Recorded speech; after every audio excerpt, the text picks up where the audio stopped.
Three, two, one.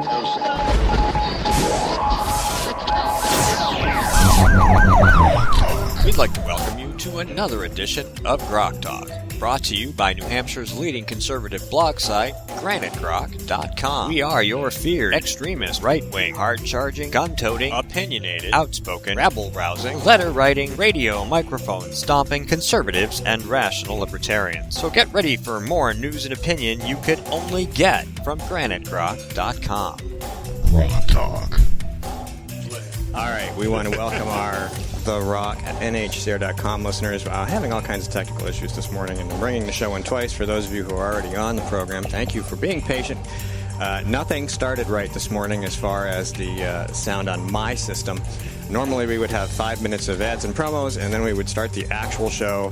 But because of the way things were all screwed up, and I don't even have a clock to go by on my desktop at the moment because that didn't start either. But we're here. And just to recap for the people who just joined us, today our guests are going to be Greg Moore, Emily Sandblade, Rick Olson is already here, and John Lieber from Thumbtack.com will be joining us. Mike Rogers is back at the end of the table, and we're happy to have him back. Thank you again to Susan Olson for filling in his absence. And don't forget to check us out on Facebook and Twitter. We are on iTunes, TuneIn, Stitcher, Spreaker, and iHeartRadio. And, of course, we are now streaming live on The Rock, NHCR.com. Just barely this morning. It almost didn't work, but we managed to get it together. You stream in YouTube. You stream in YouTube. We're up at GraniteGrok.com, which is another great place to listen to the program. And once again, quarter after, we're going to talk to Greg Moore about governor's budget. And then we're going to have Rick in to talk about some things like bag searches at movie theaters and some other fun stuff like that. And then Emily Sandblade's going to join us to talk about the Goffstown Republican event that's coming up and some other fun stuff, because Emily is a troublemaker and we like it. So, yes, after all, we are rabble-rousing, freedom-loving blog site. Rabble-rousing. We cause trouble. Yes, we do. And for all the right reasons and to all the right people who deserve to be rabbled. Indeed. And roused. Yeah. Rabbled and roused. Rabbled. Is Greg Moore not, in fact, in Cleveland, Ohio? He is in Cleveland, Ohio, yes. He is at the AFP event with Kimberly Morin, who's there also. Excellent. I couldn't attend because it's a bad time of year for me. Me too. Wife going back to work, kids going back to school, lots of things going on. And I told him, I said, you have got to tell them to stop scheduling these events right when the school year ends and right when the school year starts, because I can't go. Yeah. Mike Chicchio had extended an invitation to me, but I had a procedure, so I couldn't go. A procedure? Well, yeah, one of those things you automatically get when you're 50. Your doctor says you got to not eat for 24 hours and drink this gallon of stuff, Oh, the first time I had to do that, yuck. Yep. And then they offered me the alternative. Take these pills, and it's nowhere near as bad. It's only 3% of the pain and the crap that you finally get. I don't want to drink this stuff anymore. I'm going to throw up. And then the results come back and go, I couldn't tell anything.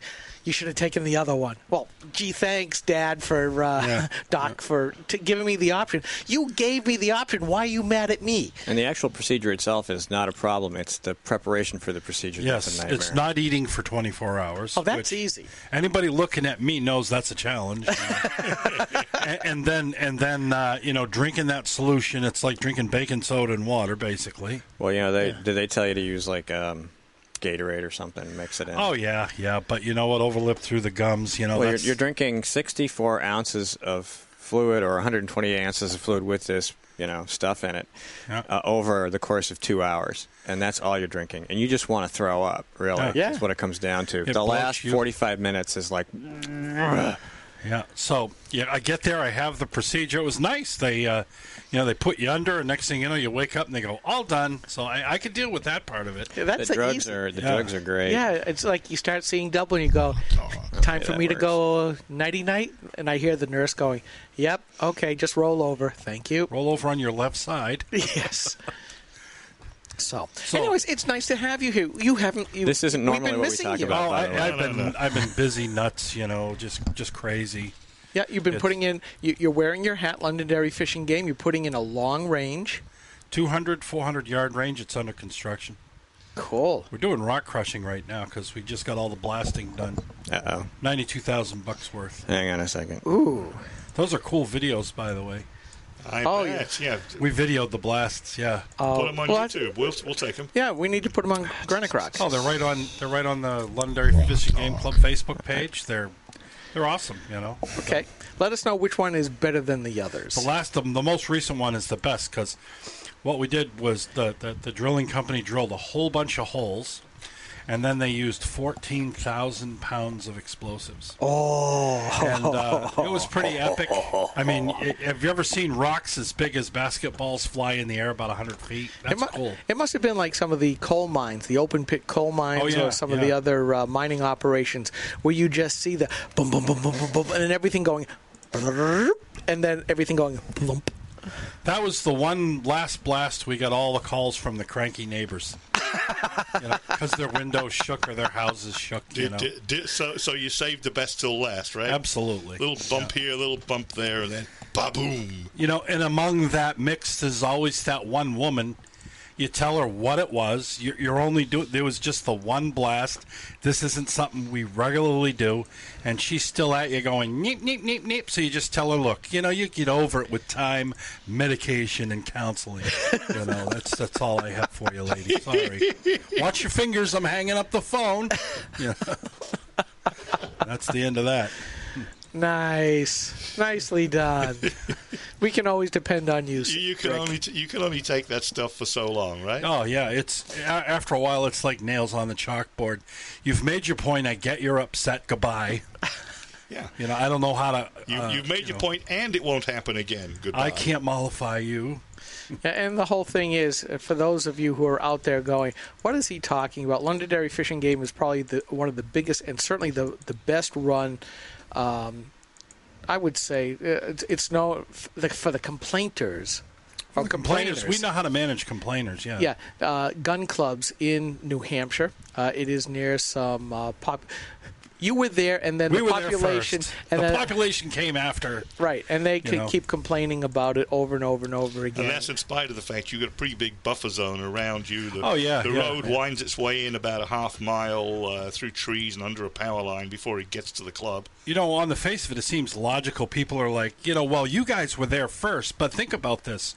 You got to think of it from the homeowner's point of view. Yep.